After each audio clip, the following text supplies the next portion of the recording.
This is not breaking news. This is not a scandal. This is not about one person or one decision or one place on a map. What's unfolding is quieter than that and more dangerous. A rule that governed power for decades is being replaced, not debated, not voted on, replaced.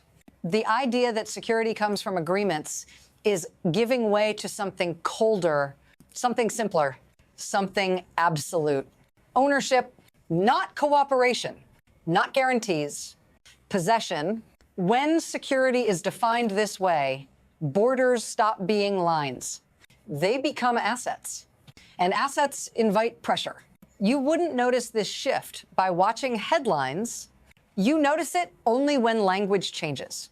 When commitments become conditional, when protections start sounding transactional. If you're wondering why this matters to you, stay with me. Because once security becomes property, neutrality disappears. And the system doesn't pause to ask who lives on the land in between. In a moment, I'll show you how this logic quietly moved from theory into practice. What actually controls this system now is not law, not tradition, not even alliances. It's leverage. Power is no longer exercised through shared rules. It's exercised through exposure. Who can be pressured? Who can be bypassed? Who can be forced to choose between stability and submission? In this environment, agreements are treated as temporary. Consent is treated as optional. And territory is evaluated the way institutions once evaluated risk, not for who governs it, but for who can deny it to someone else. This is how control changes hands without a declaration, without a vote, without a war anyone agrees has begun. Once security is reframed as control, personalities stop mattering. The system rewards whoever moves first. Whoever refuses neutrality, whoever treats hesitation as weakness. That's the shift most people miss. Because it doesn't announce itself, it just changes what counts as protection and who deserves it. Now watch what happens when this logic collides with a place that was never meant to be owned at all. There was a time when strategic restraint was the signal of strength, presence without possession, influence without absorption. That balance didn't collapse overnight. It thinned slowly enough to feel normal. Before, control was exercised through access, basis, agreements, shared defense assumptions that didn't need to be restated. Now, access is treated as fragile, reversible, exposed to politics, elections, hesitation. What changed is not the map. It's the patience. The system stopped trusting time, stopped trusting partners to hold the line indefinitely, stopped believing that tomorrow would look enough like today. And so the definition of risk expanded. A place once considered stable becomes vulnerable simply by existing. A neutral zone becomes a gap. A gap becomes an invitation. This is how escalation hides inside continuity. Nothing dramatic happens. No rule is formally revoked, but the standard quietly shifts from can we rely on this to can we own this? And once that question is asked, the clock starts moving. Because somewhere that question was answered out loud. Then the pressure stopped being theoretical. A single statement landed with the force of a system revealing itself, not framed as a proposal, not softened as speculation, a declaration of necessity. The logic was blunt. If something is vital to security, it cannot remain conditional. If protection is required, permission is a liability. What followed was not negotiation language. It was enforcement language. Easy way, hard way. That distinction matters because it tells you where the system thinks legitimacy comes from now, not from consent. From outcome, the reaction was immediate. Shock, resistance, public disbelief that this kind of pressure could be applied inside what was assumed to be a protected circle. But here's the mistake people make. They treat this moment as an outburst, as tone, as rhetoric. It isn't. It's a stress test. And the system wasn't asking whether this could be done politely. It was asking whether it could be done at all. If you're still thinking this is about one decision, pause here, because what comes next explains why restraint disappeared so quickly. Here's the mechanism most people never see. Security spending creates obligation. Obligation demands certainty, and certainty in this system requires permanence. If protection is expensive, it must be uncontested. If deterrence is deployed, it must be irreversible. Anything less is treated as waste. This is how the logic tightens. Control shifts away from shared responsibility and toward exclusivity, not because cooperation failed, but because it can be withdrawn. Leases expire. Governments change. Public opinion turns. Ownership doesn't. Under this framework, risk is not invasion. Risk is dependence. Risk is having to ask again. So the system rewards whoever can lock outcomes in place, whoever can convert access into authority, whoever ensures that future debates no longer matter. The beneficiaries are obvious: centralized power, permanent presence, decision-making without delay. The cost is absorbed elsewhere, by partners whose leverage disappears, by local voices reclassified as obstacles, by alliances forced to choose between relevance and resistance. And once this mechanism is activated, it doesn't stop on its own. It searches for the next vulnerability. Then the environment started moving. Quiet zones didn't stay quiet. Routes opened, ice retreated, signals multiplied. Activity increased, not announced. Observed, more vessels, more monitoring, more interest from actors who weren't supposed to be there at all.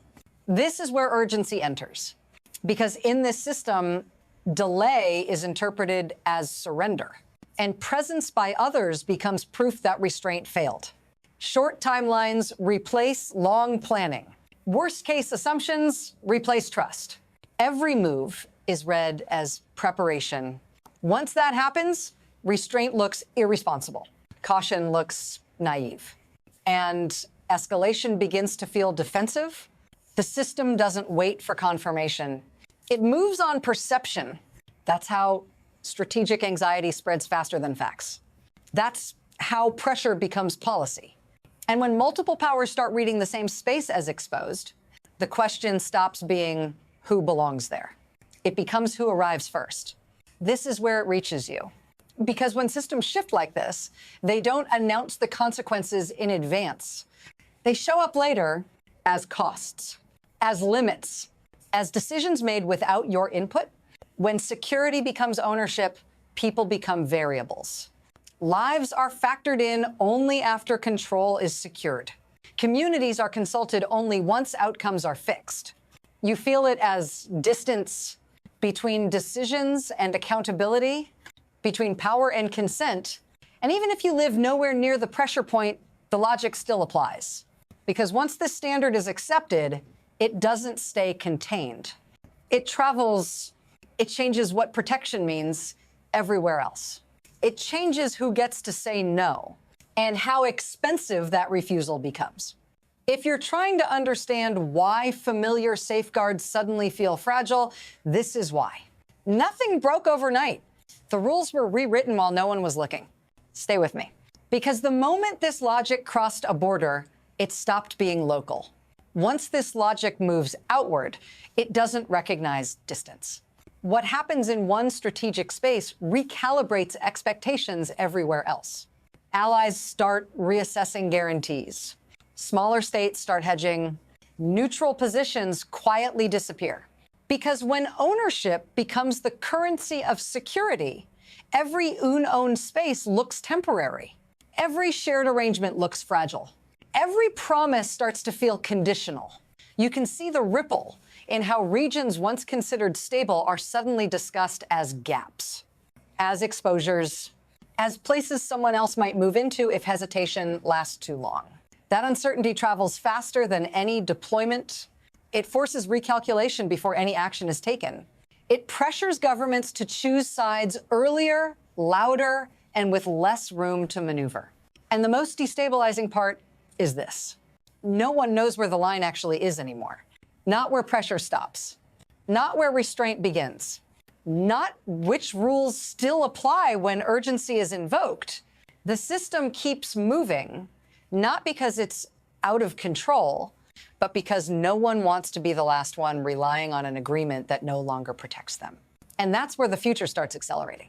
From here, the system doesn't settle. It accelerates, and there are only three directions it can take.